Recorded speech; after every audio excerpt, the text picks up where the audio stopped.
Welcome to Moonshine Lore Legends, a still in the clear production to bring you stories of backwoods whiskey, outlaw ingenuity, and the dusty crossroads where survival met the law. Here we dig up true tales from America's shadowed past, or at least they're mostly true. The kind of stories that get better every time they're told. We'll talk moonshiners who defied the revenuers, lawmen who rode the ridgelines, and communities shaped by the still. Some stories are wild, some are tragic, and some are still whispered in hollers and hillsides today. Now pour a sip of that good stuff and settle in. The fire's going strong, the crickets are singing, so have a seat by the flames and let me tell you a story.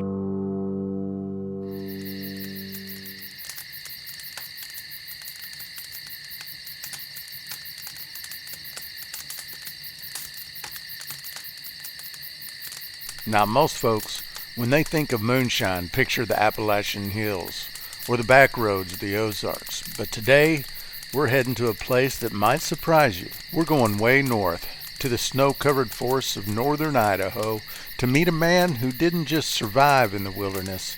He thrived with the help of a copper still and a recipe that locals knew only as Uncle Pete's Monogram. The year's 1925. Prohibition is in full swing across the United States, and while the big cities are crawling with speakeasies and gangsters, up in the northern reaches of Idaho, just a few miles from the Canadian border, things are a whole lot quieter. That's where we find Lewis Pete Chase. Pete lived deep in the woods near Priest Lake, a remote stretch of wild land where winters were harsh, neighbors were few, and the nearest lawman was more rumor than reality. Pete was a trapper, a hunter, and by all accounts a self-reliant mountain man. He built his own cabin, hunted his own food, and like a lot of folks back then, found that a good jar of liquor could get you a lot further than a bushel of furs.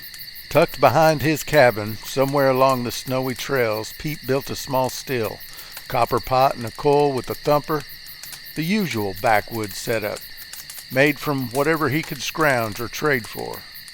He wasn't selling to the city. He wasn't moving crates by moonlight. Pete distilled for the locals, the trappers and loggers, the occasional brave soul who made the trek out to his place for a taste of the goods. They called it Uncle Pete's Monogram. Now, nobody knows if that name was a joke, a knockoff of something like Seagram's, or if Pete had his own ideas about branding. Either way, the whiskey caught on. Not fancy, not even smooth, but strong and dependable, like Pete himself.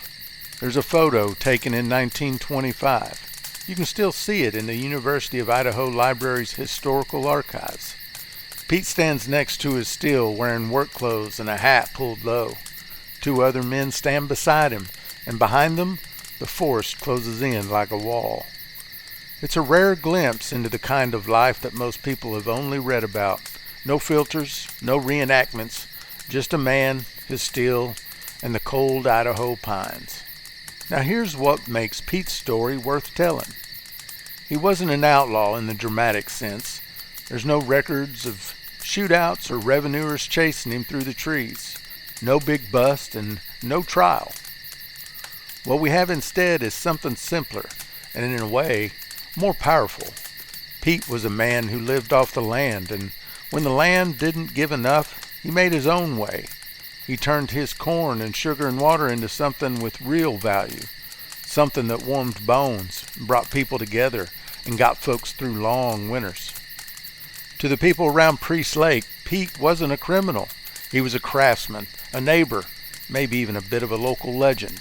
Today his story lives on thanks to the Priest Lake Museum Association. In 2013 they honored Pete with an exhibit, recreating his cabin and still, displaying that old black and white photo and reminding visitors that moonshine wasn't just a southern thing. It was part of life wherever the roads were scarce, the winters were long, and a man had to make do.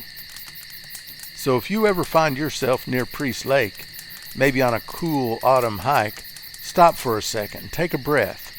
You might catch the scent of pine needles in cold water, and if the wind's just right, maybe something else, too. A little smoke, a little corn, and the quiet memory of Uncle Pete's Monogram.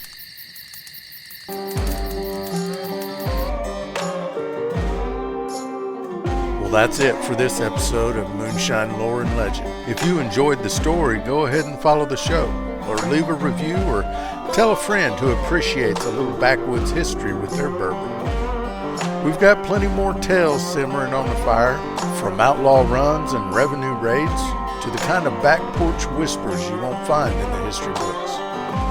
So until next time, keep your mash warm and your barrels hidden, and keep that shine flowing. I'm Cyrus.